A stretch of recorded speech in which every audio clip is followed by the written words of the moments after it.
The Mustang was in all probability the greatest fighter of World War II. It was one of the few classic fighters created after the start of the war and used in large numbers. The Merlin-engined Mustang was a truly magnificent fighter and fighter-bomber.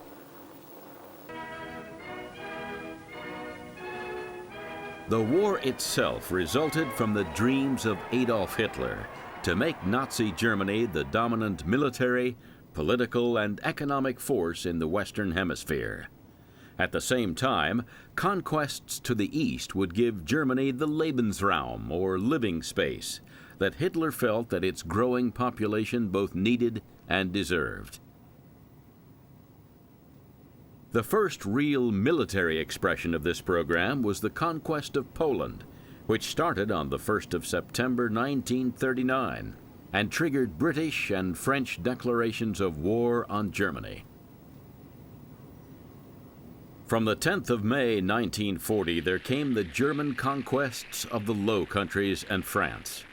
These campaigns saw the first use of the Blitzkrieg, or lightning war concept, in which armored force swept forward to break through the front and encircle major forces for destruction by the slower-moving infantry and artillery.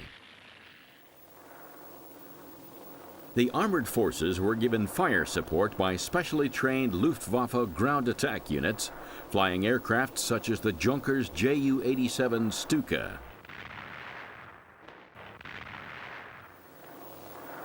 The French armies and air force were supported by British ground forces and the Royal Air Force. But the Germans were technically and tactically superior on the ground and in the air. German fighters rapidly gained air superiority, which allowed their bombers and ground attack aircraft to go about their tasks against minimal opposition. By the end of May, the Germans had taken northeastern France, and the British evacuated their own, as well as some French forces from Dunkirk. Under heavy air attack, soldiers assembled on the beaches and awaited transport back to England.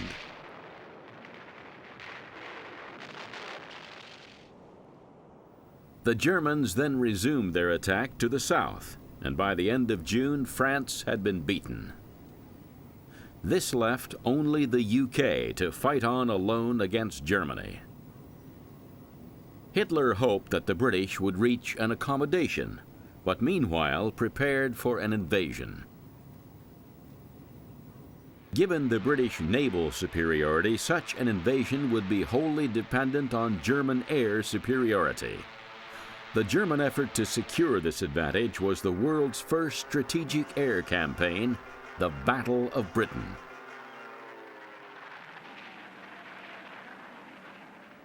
The new British Prime Minister Winston Churchill became a national inspiration.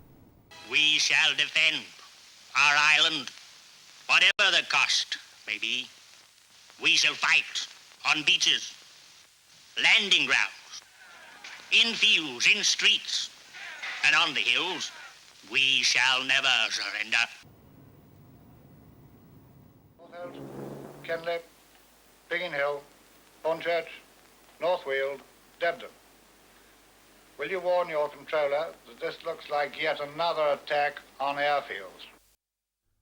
The RAF's fighter command had only modest strength, but enjoyed the advantage of fighting in the skies over its own country with the aid of a highly effective control system based on chains of early warning radars. This allowed the command's two classic fighters, the Hawker Hurricane and Supermarine Spitfire, to be scrambled in the right strengths and in just the right places to intercept the oncoming armadas of German bombers and their supporting fighters. Great air battles took place over the south of England, with the British generally gaining the edge. Even so, it was a close-run battle, and the British were fortunate to be fighting over home territory with ready access to new fighters straight off the production line, and damaged fighters that had been quickly repaired and rushed back into service. By early October, their bomber losses were so severe that the Germans switched to night bombing in the so-called Blitz, and the Battle of Britain was effectively over. It was a clear British victory. What had been clear from before the start of the war, however, was that the UK could not manufacture all the aircraft it required. So a purchasing commission was sent to the USA to place orders for many types of military hardware, including warplanes with U.S. companies. More fighters were an urgent priority, and the British choice initially fell on the Curtiss P-40, which was currently in production to meet U.S. needs. This was a worthy but in no way exceptional fighter, and as Curtiss was already close to maximum production, the British asked North American Aviation to undertake licensed production to meet British needs. North American's president, Dutch Kindleberger, knew his company could quickly design and build a new fighter tailored to British needs. A contract for the NA-73 design was signed in March 1940 and specified the delivery of the first production aircraft in January 1941. The prototype first flew on the 26th of October 1940 and was clearly a winner, even though it had the same Allison V1710 engine that powered the P-40. It performed best at medium and lower altitudes. Thus, the British at first used the Mustang as a low-altitude reconnaissance fighter.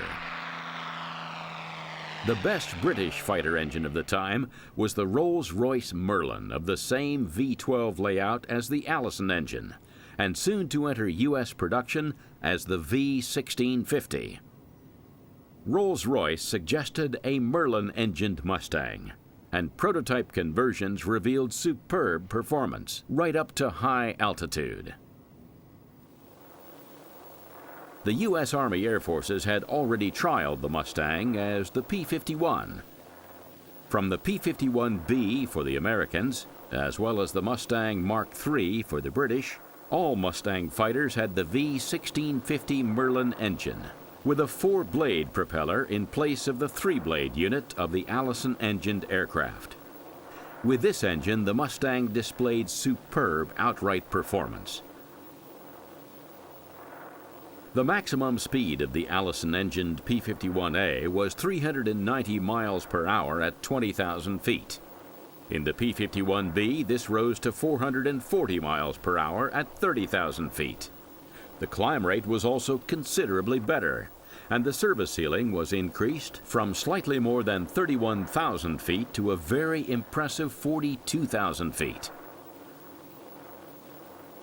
Another improvement was in range on internal fuel, which could also be increased by the addition of a drop tank under each wing. The Mustang also revealed very good flying characteristics and excellent agility. After combinations of 30 and 50 caliber machine guns in the wing and fuselage of the early models were tried, the gun armament was standardized as 4 wing-mounted 50 caliber weapons with 1,260 rounds of ammunition. There was also provision for 2 bombs of up to 1,000 pound weight under the wing as an alternative to drop tanks. Napalm tanks were yet another underwing option, further enhancing the Mustang's capability as a tactical fighter.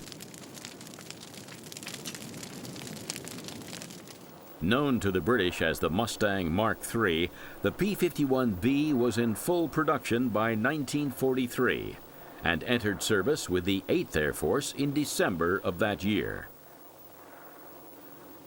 The first pure Mustang model to enter U.S. Army Air Force service in March 1943 had been the Allison-engined P-51A. This had been preceded by the A-36A Invader, also with the Allison engine, which had been delivered from September 1942 as a dedicated ground attack warplane with dive bombing capability, 6 50 caliber wing guns, provision for 2 500-pound bombs, and dive brakes under the wing. These last were later deemed superfluous and wired shut. Just 500 A-36 Invaders were built, which had all been delivered by March 1943, and it was the first model to see combat in U.S. colors during 1943, when the type served with two groups that saw service in the Mediterranean theater. Here, they proved useful in the Sicilian campaign and early stages of the Italian campaign from July of that year. Operations in the Mediterranean theater also provided telling proof that the basic airframe of the A-36 and P-51 was strong. The aircraft were therefore able to undertake maneuvers under stress in the thick and turbulent air of lower altitudes without risk of structural failure. The aircraft were also rugged, and this translated into the ability to operate safely and effectively on extemporized airfields close behind the front line. Maintenance crews discovered that the aircraft were straightforward to maintain, to repair, and also to rearm and refuel.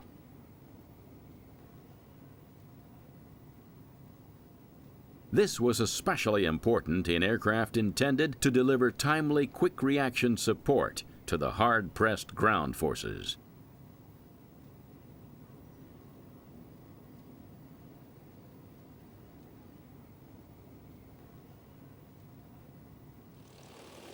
The Mustang had been designed with a wing of laminar flow section and an engine boosted by a supercharger in a large duct under the rear fuselage. The wing section reduced drag, and as well as boosting the engine, the supercharger exhausted hot gases in a manner which added a measure of thrust. These factors, combined with a large quantity of fuel which could be carried, resulted in significantly greater ranges than those of the USAAF's current escorts, the twin-engined Lockheed P-38 Lightning and massive Republic P-47 Thunderbolt. The first Mustang aircraft had possessed an internal fuel capacity of 184 U.S. gallons, but partway through the P-51B production run, this was increased to 269 U.S. gallons by the addition of a tank in the rear fuselage. This made the P-51B and later variants with the same tankage somewhat tail-heavy at takeoff, so the fuel in this tank was used first. This internal tankage gave the P-51C a range of 1,300 miles at an altitude of 10,000 feet. But the Mustang could also lift two 75 or 150 U.S. gallon drop tanks, and with maximum internal and external fuel, the range of the P-51C was 2,440 miles. This prodigious figure made it possible for the P-51C to escort the 8th Air Force's heavy bombers deep into Germany in their daylight bombing missions.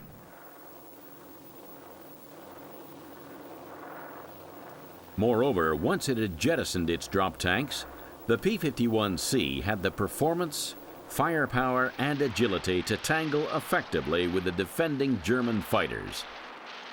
These were mainly the Messerschmitt Bf-109G and Focke-Wulf FW-190A, and later the FW-190C. With combat over, the P-51C still had ample internal fuel to return home.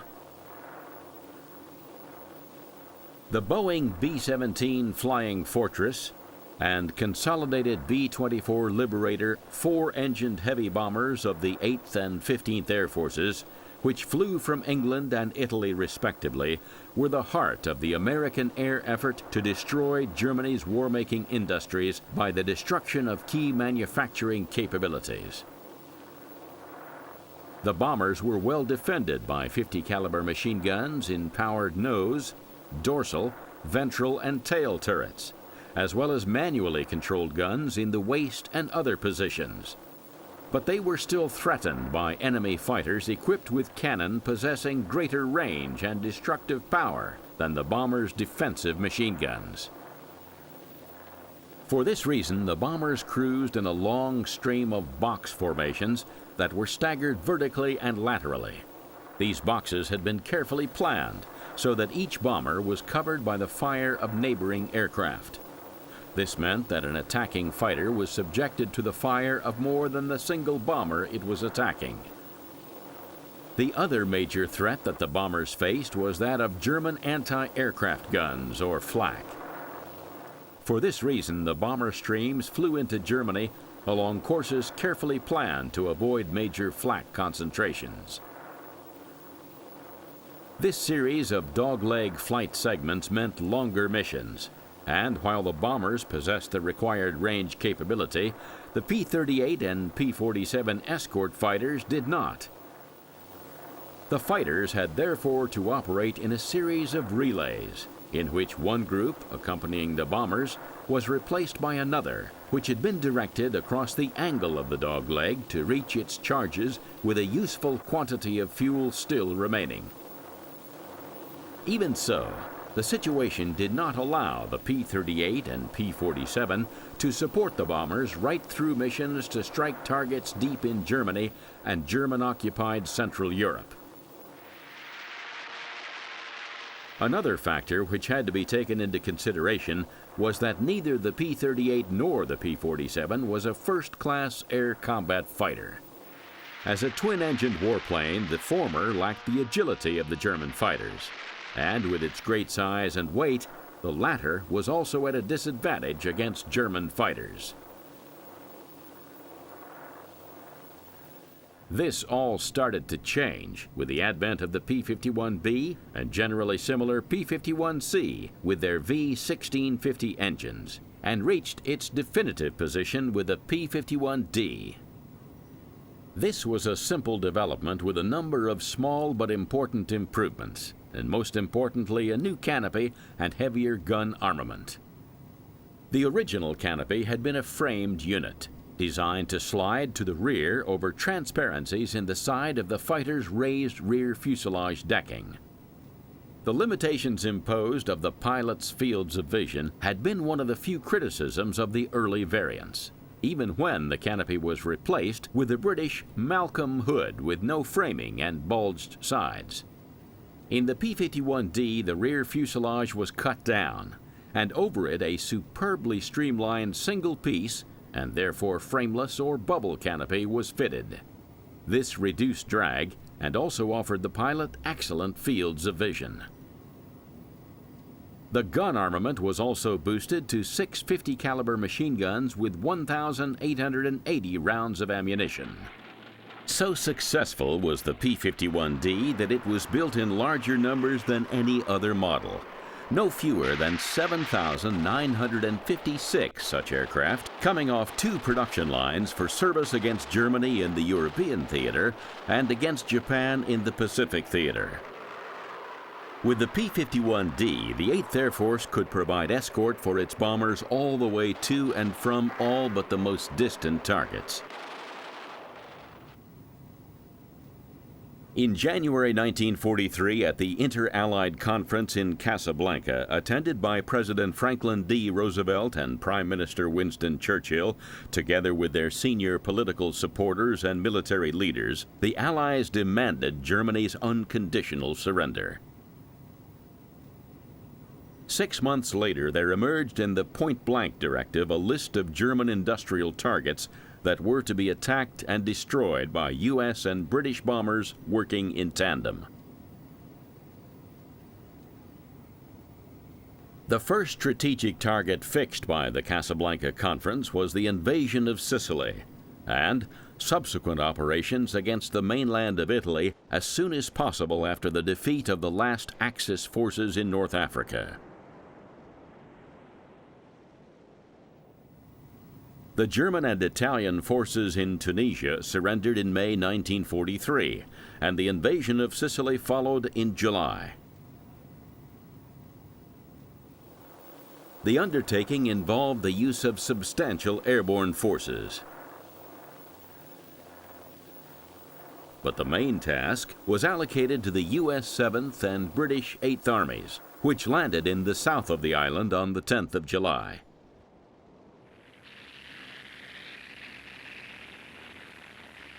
under cover of powerful tactical air forces, including the A-36A as one of their most effective ground attack warplanes, the Allies fought to get off the beachheads.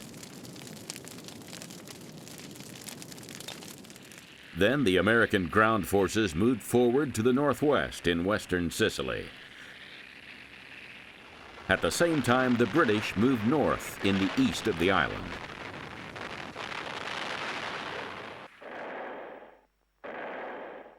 The fighting was difficult and made harder by the climate, terrain, and tenacious defense put up by the German formations. After reaching the island's north coast at Palermo on the 22nd of July, the U.S. forces swung east toward the narrow Strait of Messina, separating Sicily from the Italian mainland, which was also the target of the British. Despite Allied air superiority, the Germans and Italians managed to evacuate much of their strength before the U.S. 3rd Division took Messina on the 17th of August.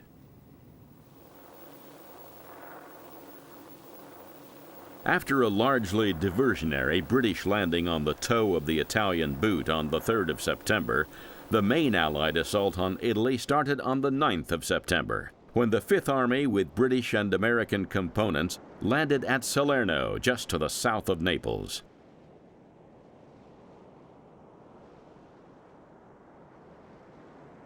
In the land campaign which followed, the Allies drove slowly northward through Italy against a sterling German defense that made excellent use of the rugged mountain terrain. It was slow, bitter fighting in which the weather and terrain were often as significant as the German defenses.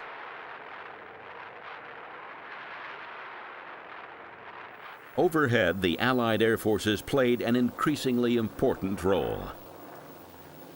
Escorted by Mustang fighters, the heavy and medium bombers struck at targets of strategic importance, such as industries and transport complexes.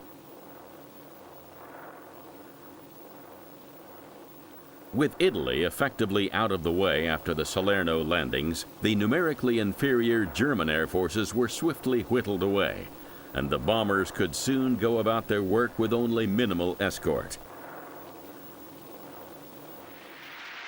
This freed the Mustangs to play an increasingly important tactical role, with ground attack sorties to strafe and bomb targets of opportunity.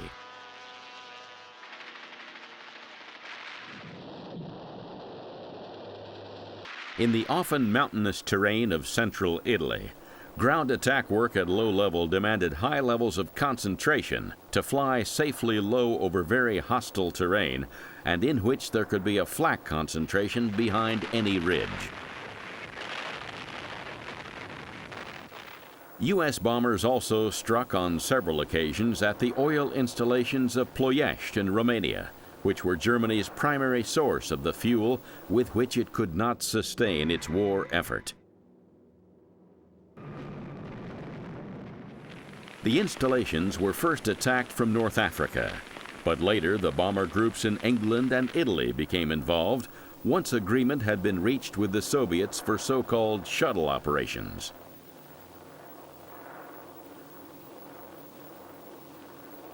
Here the bombers and their escorting Mustangs continued northeast from Ploiești to land at 3 bases in Ukraine for the crews to rest as their aircraft were repaired, refueled, and rearmed.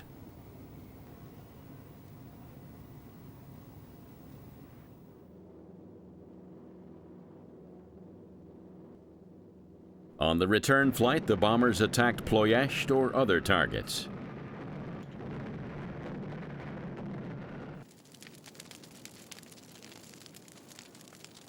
Though the bombers damaged elements of the oil installations, they never succeeded in delivering a knockout blow, and on occasion suffered heavy losses.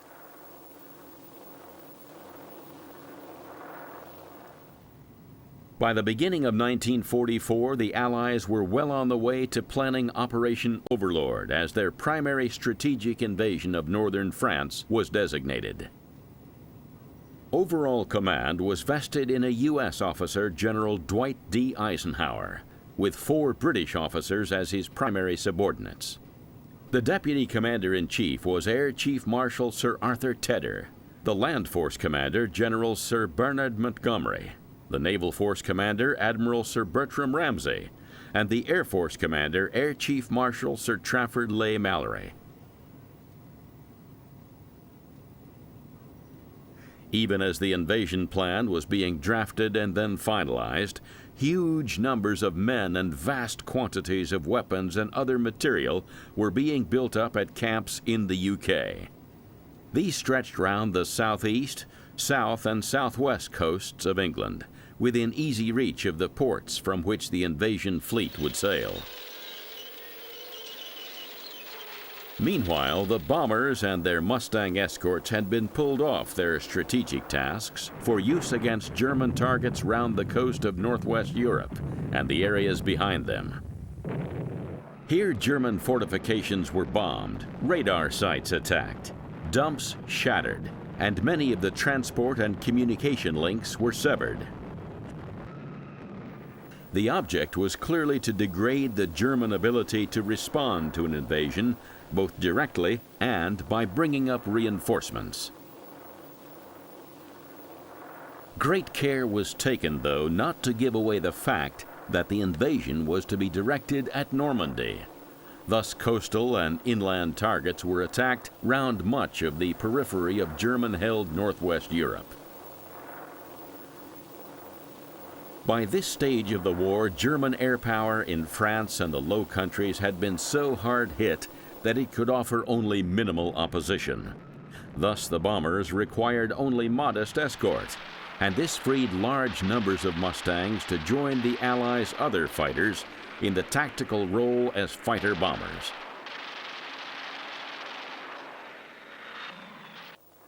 Wearing the black and white bands marking aircraft involved in the invasion, the Mustangs thus complemented types such as the Bristol Beaufighter twin-engined heavy fighter bomber and Northrop P-61 Black Widow twin-engined night fighter and intruder in attacks on targets of opportunity.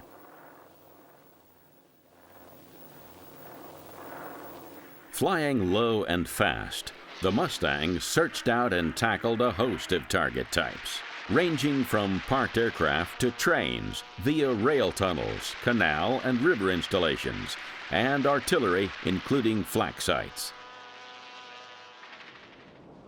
On D-Day, the 6th of June 1944, the Allies landed on the coast of Normandy and started to move inland.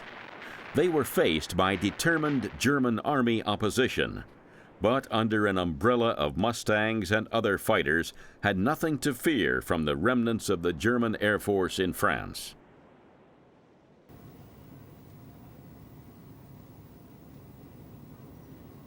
On the 13th of June, the Germans launched the first V-1 buzz bomb missile at London, and the task of defeating this novel weapon fell to bands of British anti-aircraft guns and Allied fighters.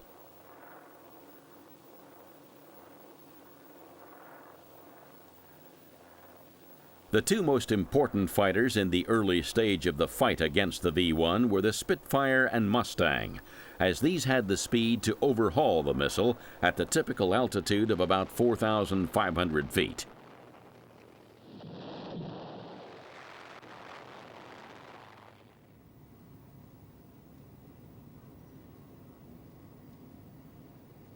As the Allies seized a larger lodgment in Normandy, the first fighter squadrons moved onto the continent.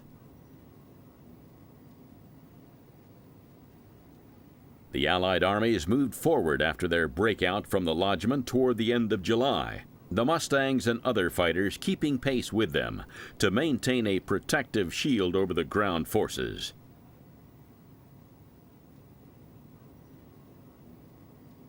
The Mustangs roamed ahead of the armies as they swept forward. Initially, their job was to destroy or drive away any remaining Luftwaffe aircraft which threatened the Allied land forces.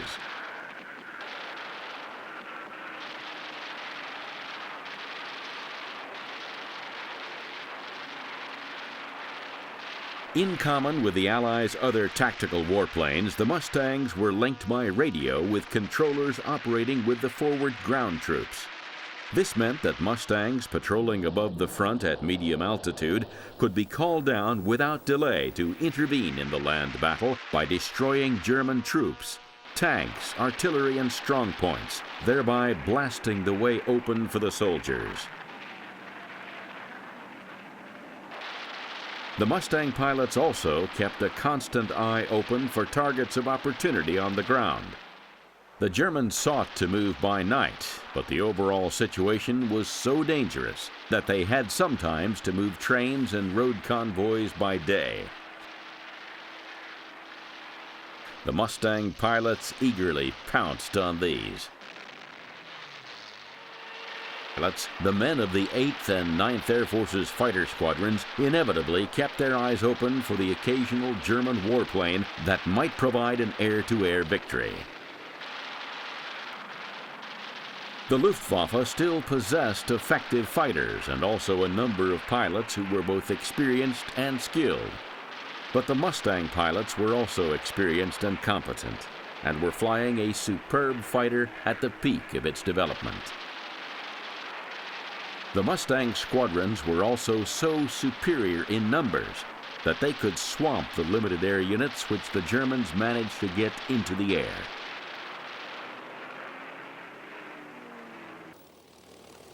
The most successful Mustang ace and 6th on the all-time U.S. ace list was Major George E. Preddy of the 352nd Fighter Group.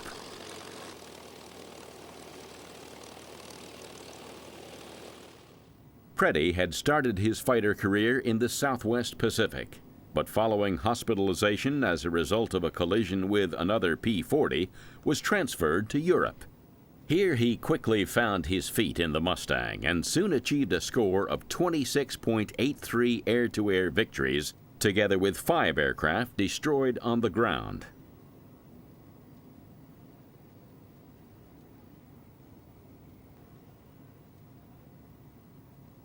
On the 6th of August 1944, Preddy claimed 6 kills in a single sortie.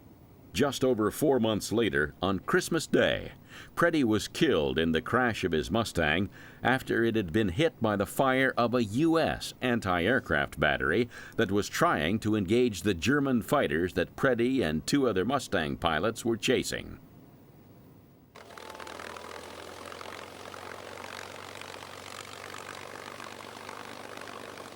With the U.S. 12th and British 21st Army groups driving the German armies eastward through northern France and back toward Belgium and western Germany, the Mustangs continued their roving commission ahead of the ground forces.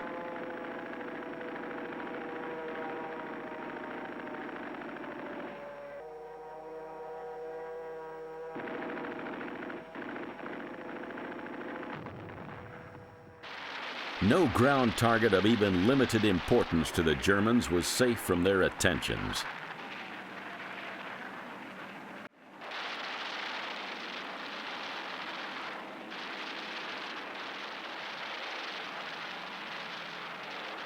Aimed with the aid of Bell & Howell Type N9 reflector gun sight, or in late production aircraft Type K-14 gyro gun sight, the P-51D's gun armament of 6 50 caliber Browning MG-53-2 machine guns had 400 rounds per gun for the 2 inboard weapons and 270 rounds per gun for the 4 outboard weapons. These did not pack the punch of the 20mm and occasional 30mm cannon of German fighters, but fired a mix of ammunition types including armor-piercing incendiary.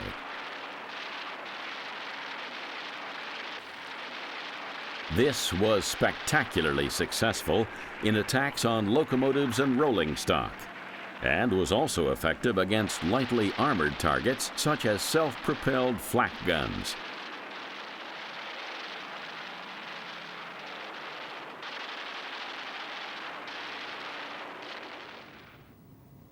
In France, Paris was liberated between the 19th and 25th of August 1944.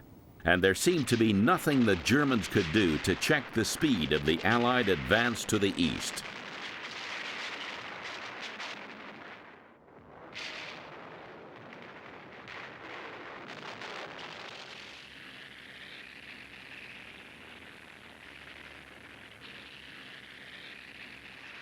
The capability of the Allied tactical aircraft was everywhere attested by columns of shattered German vehicles, lining many of the roads along which Allied troop convoys and armored units advanced.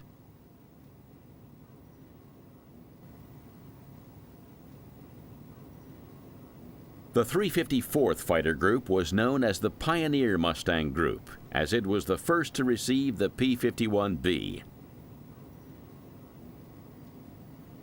Established on the west coast of the USA in November 1942 and reaching England in November 1943 to become part of the 9th Air Force, the group was the first to use the Mustang in the escort role during December of the same year.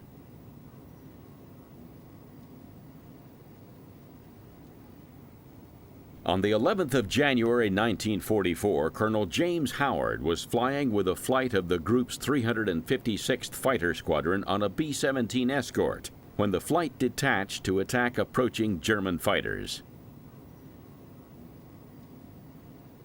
Howard alone remained to protect the bombers, which were then attacked by 30 German fighters.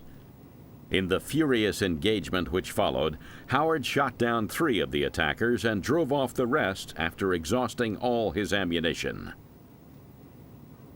For this action, Howard became the only fighter pilot in the European theater to be awarded the Medal of Honor in World War II.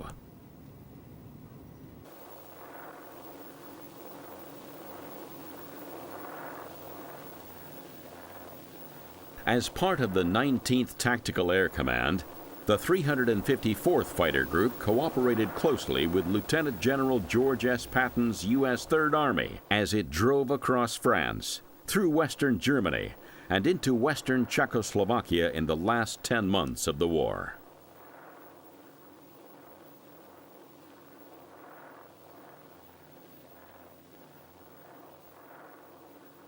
The 354th Fighter Group ended the war with 701 air combat victories, the second highest scoring group being the 56th Fighter Group with 677 aerial victories.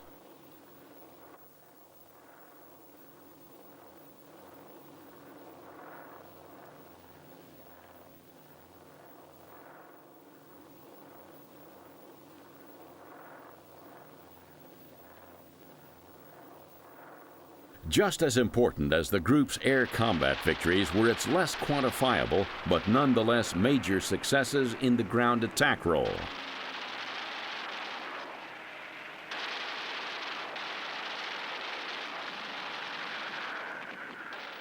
In this task, the decimation of German aircraft on the ground was important, but so too were the destruction of rail transport and road convoys, being used to move men and weapons to the front or from one part of the front to another.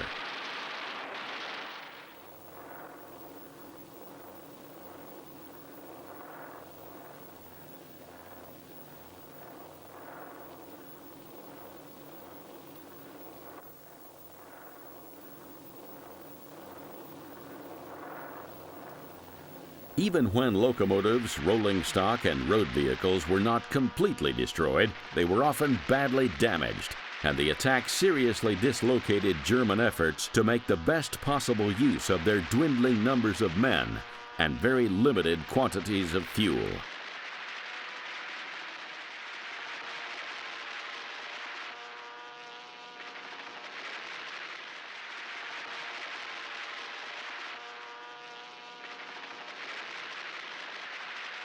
Everywhere in Northern Europe, with the continuing decimation of the Luftwaffe, the Mustangs harried and destroyed the retreating German ground forces.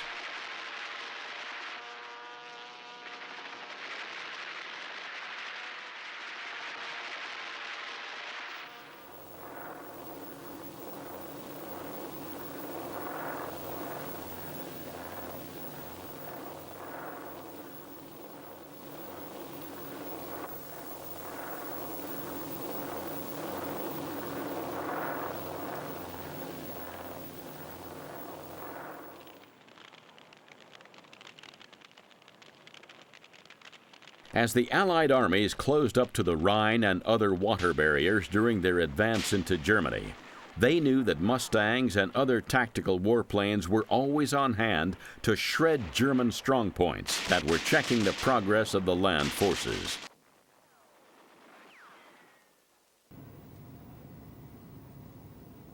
By the autumn of 1944, the operations of the German Air Force were severely hampered by fuel shortages and the poor quality of the new fighter pilots reaching frontline units.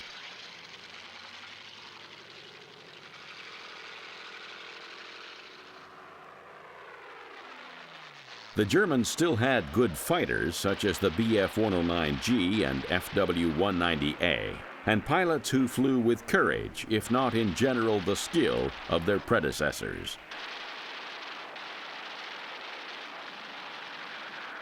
The Germans were also seriously outnumbered, and the Mustangs took a heavy toll.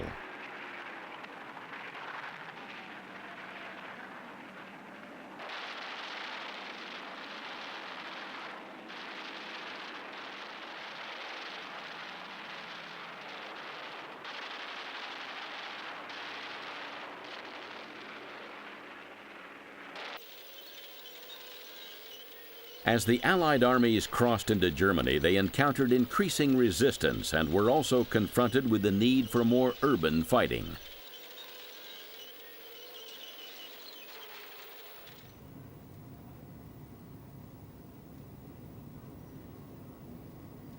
Armored and artillery support was literally vital in such circumstances, but so too was the overhead umbrella of fighter bombers.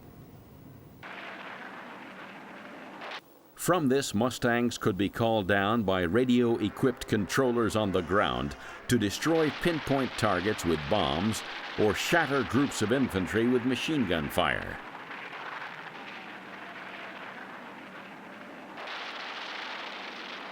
The Mustang was also used in the Pacific Theater.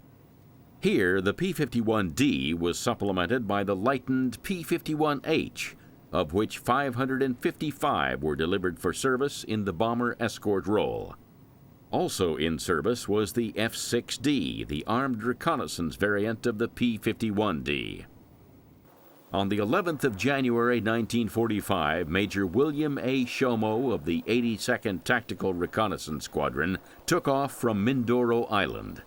He and his wingman were tasked with reconnoitering northern Luzon in support of the U.S. 6th Army's invasion of the Philippines. Flying above the Cagayan River, they encountered a Japanese bomber protected by 12 fighters. Shomo immediately attacked the formation and shot down the leading Japanese aircraft, which exploded in flames. He then maneuvered onto the side of the formation and shot down another fighter, before attacking from the other flank and scoring yet another hit. Shomo then engaged the bomber, which crashed, and before he was finished, downed another 3 fighters. As they came in over Mindoro Strip, the lead pilot, Captain Arthur Shomo, executed a victory roll, indicating that he had destroyed an enemy plane. Ground crews looked up, surprised. But Shomo had only begun. He went around again, did another victory roll, and the men on the ground started counting. 2 planes down. When Captain Shomo executed his 3rd and 4th victory roll, it brought out the brass. By the time he was making the 5th, the 6th, and 7th roll, no one would believe it. 7 victories seemed impossible. He was just showing off.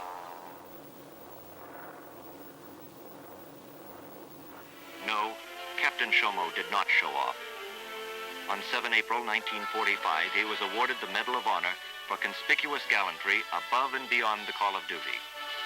The citation read in part, Major Shomo's extraordinary intrepidity in destroying 7 aircraft in one action is unparalleled in the Southwest Pacific area. The main weight of the strategic bombing of Japan was borne by the Boeing B-29 Super Fortress heavy bombers of the 20th Air Force's 20th and 21st Bomber Commands from bases in the captured Mariana Islands. Initially operating at high altitude by day with high explosive bombs, And later at low altitudes by night with a mix of explosive bombs and incendiaries, the superfortresses blasted and burned the heart out of Japan's war industries, transportation networks, and cities. The bombers did not suffer unduly heavy losses to Japanese anti-aircraft fire and fighter attacks. Even so, some bombers were shot down, while others suffered damage to their structures or essential systems, and casualties among the members of their crews. Damaged bombers and wounded crew members were of constant concern to the commanders and planners of the 20th Army Air Force, for it was a long haul back to the Marianas for damaged aircraft and wounded Americans. The flight back to the Marianas had to be made over the frequently inhospitable Pacific Ocean, often in the face of strongly adverse winds, and here there was always the threat of having to ditch in friendless waters. The very length of the sorties to and from Japan also meant that some technical failures were inevitable. The most dangerous of these were engine problems, which again raised the specter of ditching far from land. And yet, time and time again, the B-29 superfortresses continued to fly their unescorted missions and to deliver an increasing tonnage of bombs which was to burn the heart out of Japan.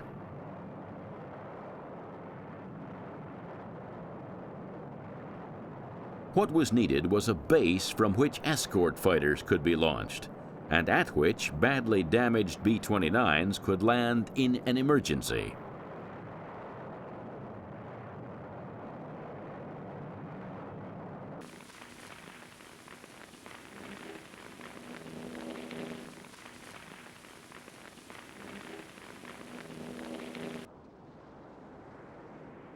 Here, the small island of Iwo Jima, lying between Japan and the Marianas, proved a useful asset after it had been taken in a month of fighting during February and March 1945.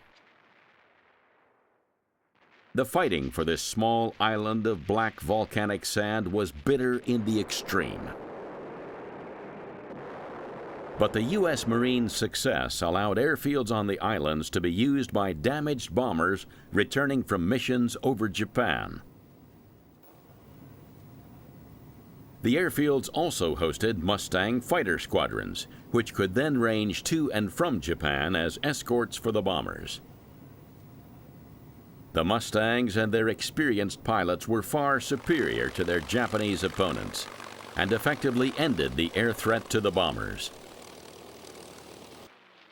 With the threat of Japanese air interception of the B-29 bombers all but eliminated, the Mustang pilots could start to fly their fighters not so much as escorts, optimized for the air-to-air task, but in the tactical fighter role.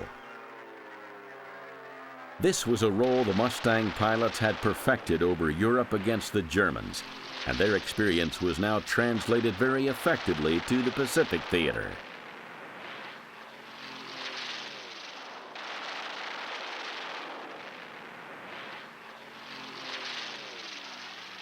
Even at the ranges dictated by the great size of the theater, the Mustang had the ability to carry a full ammunition load and a considerable weight of bombs or rockets for extended loiters over the Japanese home islands.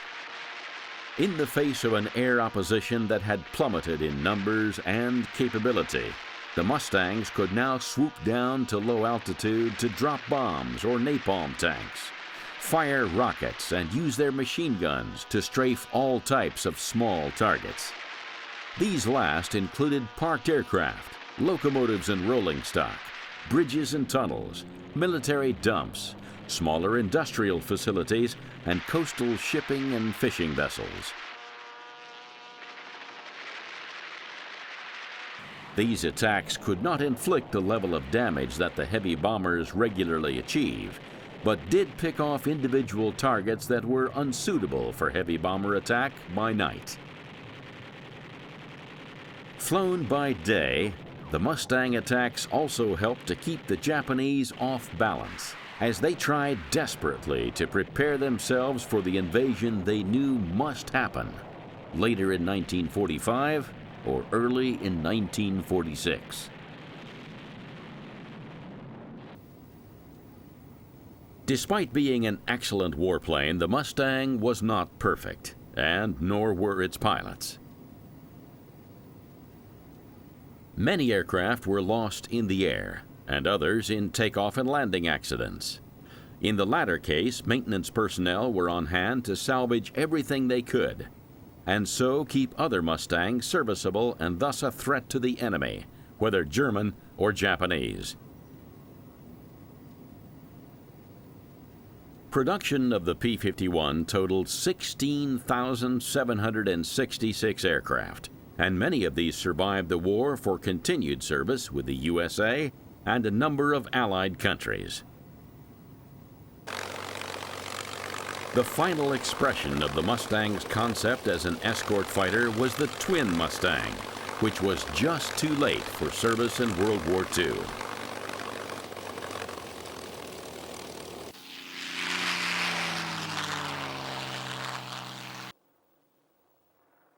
The type served after the war in limited numbers as the F-82 and was basically two examples of the late-war P-51H, a development of the P-51D with more powerful engines and a lightened structure, connected by a new wing center section and tailplane.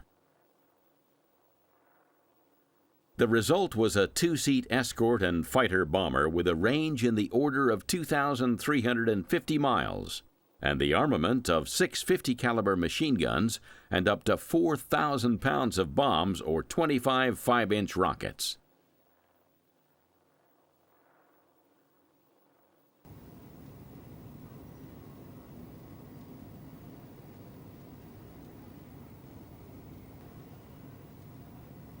The P-51 was truly a war-winning fighter, and was so successful that the type remained in service with some U.S. allies into the mid-1980s.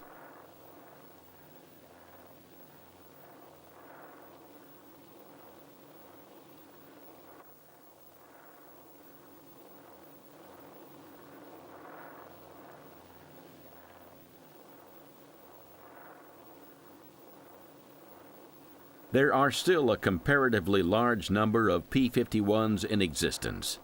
Some of these are museum exhibits, but a surprisingly large number are airworthy, either as warbirds or as adapted racing aircraft.